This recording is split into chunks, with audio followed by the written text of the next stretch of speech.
It was widely reported that men had been celebrating the attack after recording the first plane strike. They were not Al-Qaeda, but they were detained. I grabbed my binoculars and I could see the towers from my window. And this is where I'm looking. And all of a sudden, down there, I see this van park. And I see 3 guys on top of the van. And I could see that they were like happy. You know, they didn't look shocked to me. You know, they didn't look shocked. There was a group of Israelis, some of whom later were revealed as Mossad assets, who were arrested after cheering and high-fiving and videotaping the crash of the airplanes into the World Trade Towers. Several other men were detained after a van full of explosives was stopped outside of Manhattan. Earlier we had heard that an FBI spokesperson said that there was a report on the George Washington Bridge, which is another facility which you folks are responsible for policing, a report that there had been a van stopped there that had explosives. Asked this week about another sprawling investigation and the detention of 60 Israelis since September 11th, the Bush administration treated the questions like hot potatoes. I would just refer you to the Department of Justice with it. I'm not familiar with the report. I'm aware that some Israeli citizens have been detained. With respect to why they are being detained and the other aspects of your question, whether it's because they are in intelligence services or what they were doing, I will defer to the Department of Justice and the FBI to answer that. On March 6, 2002, a draft report from the DEA said it may well be an organized intelligence gathering activity. Despite all of this, all the Israelis were let go, without any espionage charges being filed. Fox News anchors Brit Hume and Carl Cameron would do a 4-part investigation into these allegations in December of 2001, and yield stunning results. It has been more than 16 years since a civilian working for the Navy was charged with passing secrets to Israel. Jonathan Pollard pled guilty to conspiracy to commit espionage and is serving a life sentence. At first, Israeli leaders claimed Pollard was part of a rogue operation, but later took responsibility for his work. Now, Fox News has learned some U.S. investigators believe that there are Israelis again very much engaged in spying in and on the U.S. Since September 11th, more than 60 Israelis have been arrested or detained, either under the new Patriot anti-terrorism law or for immigration violations. A handful of active Israeli military were among those detained, according to investigators, who say some of the detainees also failed polygraph questions when asked about alleged surveillance activities against and in the United States. Investigators suspect that the Israelis may have gathered intelligence about the attacks in advance and not shared it. A highly placed investigator said there are, quote, tie-ins, but when asked for details, he flatly refused to describe them, saying, quote, evidence linking these Israelis to 911 is classified. I cannot tell you about evidence that has been gathered. It's classified information. Now, when the FBI investigated, it quickly unraveled to be the largest foreign spy ring ever uncovered inside the United States, the largest. Even the Soviet Union had not been spying on the United States as much as Israel has been doing. So the FBI started to round up these spies. They started to arrest them very quietly, and they were about halfway through this process of rounding up this spy ring when 9/11 happened. Numerous classified documents obtained by Fox News indicate that even prior to September 11th, as many as 140 other Israelis had been detained or arrested in a secretive and sprawling investigation into suspected espionage by Israelis in the United States. Investigators from numerous government agencies are part of a working group that's been compiling evidence since the mid-90s. These documents detail hundreds of incidents in cities and towns across the country that investigators say, quote, may well be an organized intelligence gathering activity. The first part of the investigation focuses on Israelis who say they are art students from the University of Jerusalem and Bezalel Academy. Documents say they, quote, targeted and penetrated military bases, the DEA, FBI, and dozens of other government facilities, and even secret offices and unlisted private homes of law enforcement and intelligence personnel. The majority of those questioned, quote, stated they served in military intelligence, electronic surveillance intercept, and or explosive ordnance units. Why would Israelis spy in and on the U.S.?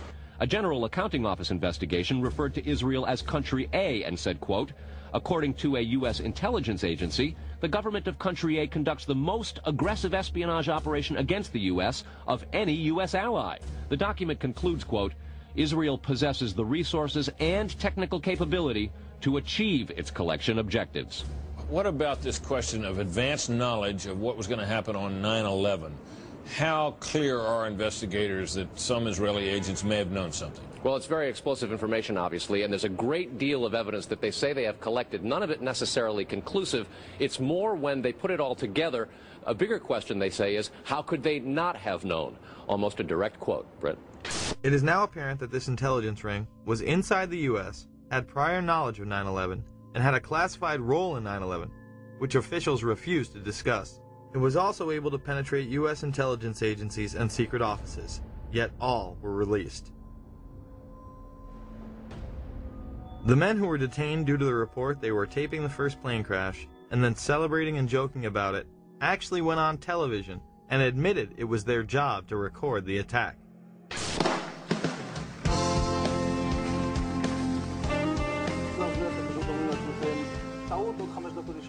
And at that point we were taken for another round of questioning, this time related to our allegedly being members of Mossad. The fact of the matter is we are coming from a country that experiences terror daily. Our purpose was to document the event. How could they have known about the attack? And who sent them to document it? The evidence points to a large intelligence network inside the United States that had teams on the ground, such as the ones recording the attack, and electronic surveillance teams gathering information. Another team who was involved that day detonated explosives on the ground. We have both suspects under K. We have the suspects who drove in the van exploded. Yeah, I just want to make sure you and your guys are all right over there, K, that's all. You know, we have both trans driven that exploded. What location? King Street between 6 and 7. Shooting is on the scene on King 6 or 7. What unit are you? How would these teams obtain their information?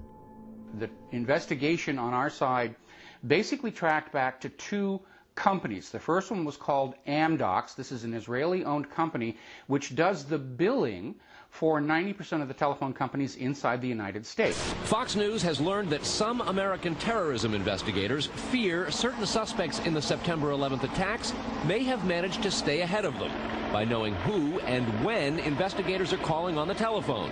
How? By obtaining and analyzing data that's generated every time someone in the U.S. makes a phone call. One sitting in city, please. Here's how the system works. Most directory assistance calls and virtually all call records and billing in the U.S. are done for the phone companies by Amdocs Limited, an Israeli-based private telecommunications company. Amdocs has contracts with the 25 biggest phone companies in America and more worldwide. It is virtually impossible to make a call on normal phones without generating an Amdocs record of it. In recent years, the FBI and other government agencies have investigated Amdocs more than once. Sources tell Fox News that in 1999, the super-secret National Security Agency, headquartered in northern Maryland, issued what's called a top-secret, sensitive, compartmentalized information report, TSSCI, warning that records of calls in the United States were getting into foreign hands, in Israel in particular. Fox News has learned that the NSA has held numerous classified conferences to warn the FBI and CIA how Amdocs records could be used.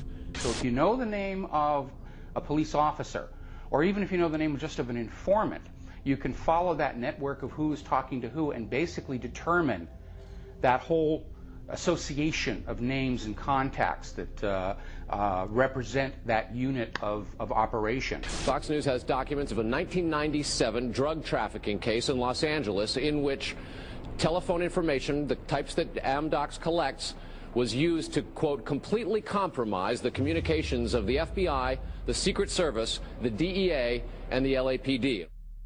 Amdocs would not be the only company with ties to the Israeli government. Israel was also gathering information from a separate business, Comverse Infosys, who was also listening in. This company, inside the United States, installs and maintains the phone tapping equipment that law enforcement and the government use to eavesdrop on your phone calls. The company is Comverse Infosys, a subsidiary of an Israeli-run private telecommunications firm with offices throughout the U.S. It provides wiretapping equipment for law enforcement. Here's how wiretapping works in the U.S. Every time you make a call, it passes through the nation's elaborate network of switchers and routers run by the phone companies. Custom computers and software made by companies like Comverse are tied into that network to intercept, record, and store the wiretapped calls, and at the same time transmit them to investigators. We know we just had this FISA bill go through that granted immunity to the telecom companies. It was Comverse Infosystem that was setting up all these special rooms and all the switching centers where the law enforcement or the government or whoever could simply push a button and listen to your phone call. Gone are the days of the little alligator clips and wires needed to eavesdrop on a phone call. They can sit in a room anywhere in America, touch a few buttons, and listen to your phone call.